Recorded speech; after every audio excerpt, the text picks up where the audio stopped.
diddy-ditter with moving you. I'm going to take you through your beginner foam roller program. So grab your foam roller and let's get started. All right, we're ready to get started. Go ahead and place the rollers right underneath your ankle. Place your hands right next to your butt. Push up so that you're just hovering off the ground a little bit. Now, go ahead and move your body towards the roller so the roller moves towards you. You're going to take about 3 to 5 passes, moving back and forth just below the knee. You never want to roll on top of the knee joint. Now go ahead and point your toes out, and same thing, about 3 to 5 passes. You're going to start to feel the area heat up. We're pushing some blood into that area, making the muscle a little bit more pliable. Rotate your toes towards each other, and same thing. Now if you feel a little too much stress in any particular area, spend a little more time in it. You don't want to create pain, but you want to push some blood into that area. If you need a little break between the upper body and the movement, go ahead, take a little break, and then move on. Now go ahead and place the roller just above the joint, because again, you never want to be right on it. Place your hands in the same position and start rolling. 3 to 5 passes in this particular area.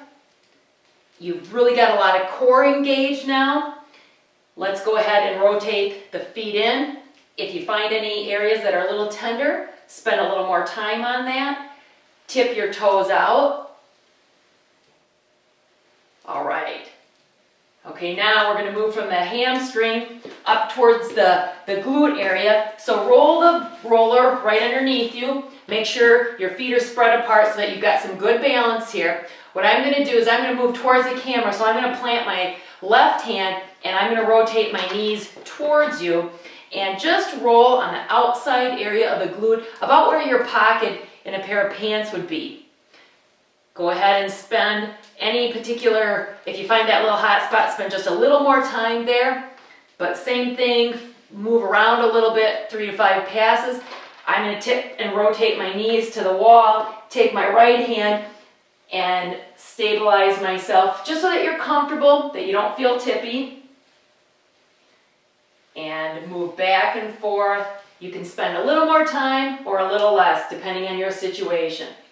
All right, now we're going to move to the lower lumbar spine. So go ahead, take the roller, place it behind you, and sit on the ground.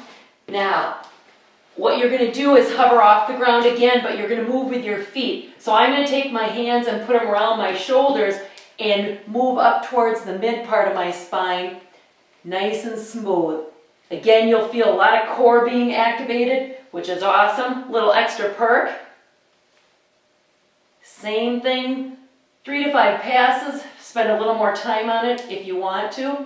Now we're going to move up to the upper part of the spine. So go ahead and move the roller just to the mid part of your back. Go ahead and put your hands around your shoulders again.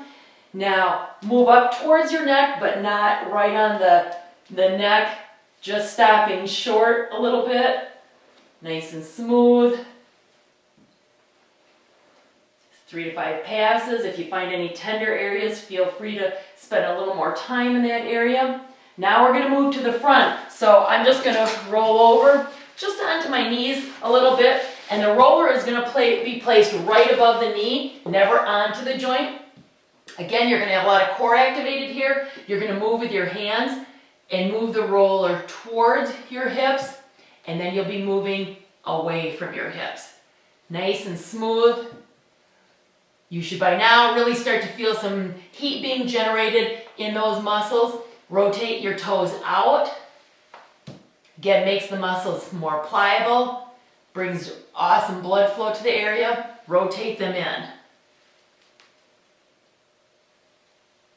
All right, go ahead and spend a little more time on any areas that you want to, but otherwise, that we went through 5 different areas of our body, and you can go ahead and spend a little bit more time or a little bit less.